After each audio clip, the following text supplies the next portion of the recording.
Olá, vinhofóricos, tudo bem? E hoje vamos falar um pouquinho sobre os rótulos da Itália. Assim como os rótulos da França e outros rótulos europeus, os rótulos da Itália podem confundir a cabeça de algumas pessoas, mesmo aquelas que já têm algum conhecimento em vinhos. A Itália é hoje o segundo maior produtor de vinhos do mundo. Algumas informações para a gente começar a entender os rótulos da Itália é que as duas principais regiões são a Toscana, que produz o famoso Chianti, e o Piemonte, que produz o famoso Barolo. A principal uva lá da Itália é a Sangiovese. Então, grande parte dos vinhos da Itália utilizam essa uva sozinha ou em blends com outras uvas. Outra uva emblemática da região é a uva Nebbiolo, que produz os famosos Barolo e Barbaresco.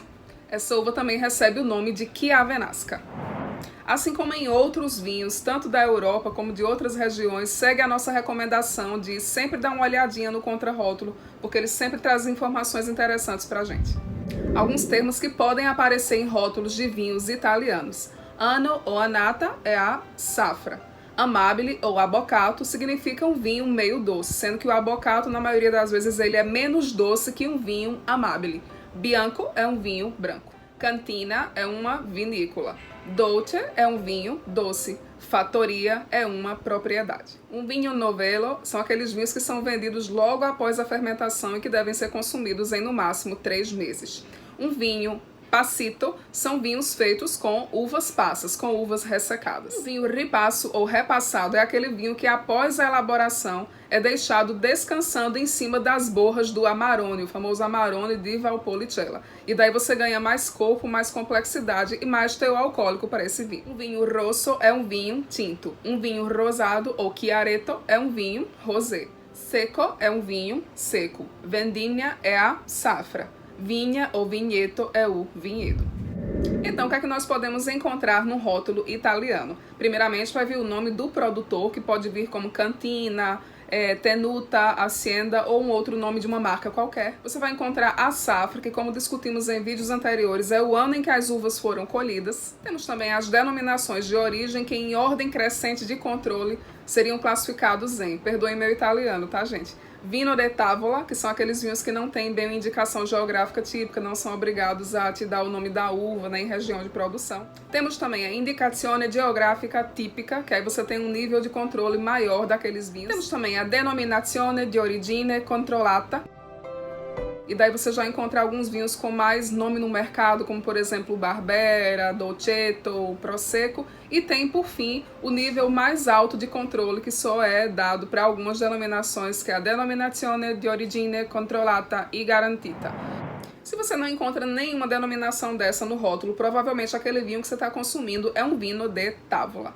Existe uma curiosidade com relação a isso, que são os vinhos super toscanos, que pelo fato de serem produzidos com uvas que não eram italianas, como a Cabernet Sauvignon e a Merlot, eram considerados como vinhos de tavola, vinhos sem identidade. No entanto, com o reconhecimento cada vez maior da qualidade altíssima desses vinhos, eles foram ganhando reconhecimento internacional. E eu vou dar o nome de 2 vinhos super toscanos famosíssimos, que provavelmente você que já entende um pouquinho mais de vinho já deve ter ouvido falar, que é o vinho Sassicaia e o Tignanello. Esses 2 são vinhos super toscanos.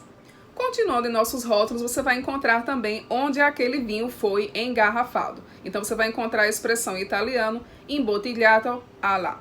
Então, se você encontrar imbottigliato all'origine ou alla proprietà, significa que aquele vinho foi engarrafado pelo próprio produtor daquelas uvas. Você pode ter também a classificação daquele vinho de acordo com a denominação de origem. Então, você pode ter o vinho clássico, como por exemplo o Chianti. Então, se você tem um Chianti clássico, significa que ele foi produzido 100% dentro da legislação de denominação de origem controlada, lá naquele miolinho da Toscana entre Florença e Siena. Os vinhos Riserva, eles envelhecem um pouco mais do que um vinho clássico antes da sua liberação para o mercado. Então, dependendo da região de origem, de onde aquele reserva vem, você pode ter envelhecimento de 2 a 5 anos em barricas de carvalho antes da comercialização. Se você tem um vinho superior, significa que aquele vinho tem uma graduação alcoólica um pouco maior que a versão clássica, em cerca de 0,5 a 1,5 graus, ou que tem um envelhecimento um pouco maior, de pelo menos 12 meses antes da comercialização.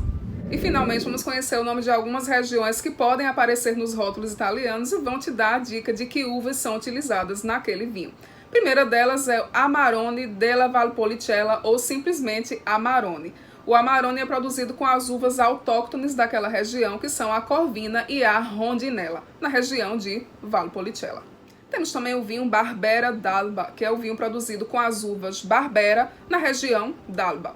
Temos também o vinho Barolo, que é o famoso vinho produzido com as uvas Nebbiolo, na região do Piemonte, como nós já falamos inicialmente.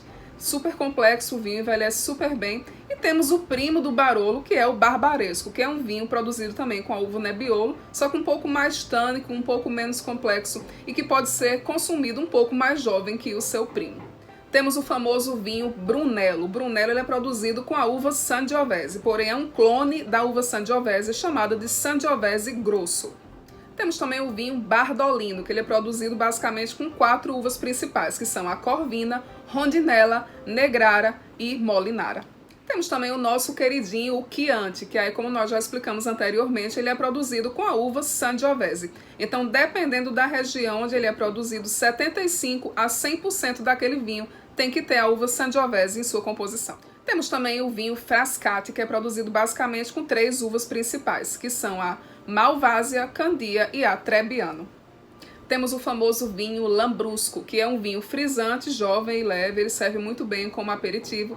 Temos também os vinhos Nero d'Avola, que são os vinhos que utilizam a uva Nero, na região de Avola. Temos também o vinho Montepulciano d'Abruzzo, que é a uva Montepulciano na região de Abruzzo. E aí vem uma pegadinha. O Montepulciano de Abruzzo utiliza uvas Montepulciano, mas existe um vinho chamado Nobile de Montepulciano que não utiliza uva Montepulciano. Na verdade, ele é um vinho à base de Sangiovese.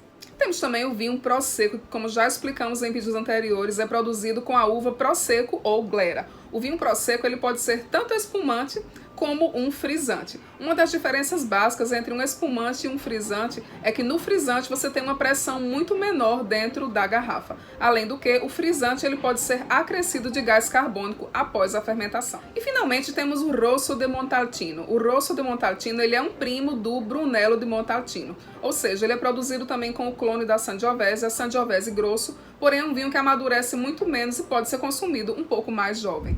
Então é isso, gente, por hoje é só. Espero que essas dicas tenham ajudado vocês a entender um pouco melhor os rótulos da Itália. E em nosso próximo vídeo vamos falar um pouquinho sobre os rótulos de Portugal. Se você gostou desse vídeo, não esqueça de curtir, de compartilhar com seus amigos, porque o nosso vídeo ganha mais relevância aqui no YouTube e nós podemos compartilhar conhecimento com cada vez mais pessoas. Se você quiser ficar ligadinho nas novidades aqui do canal, se inscreva aqui embaixo e ative as notificações lá embaixo no sininho. Então é isso, gente.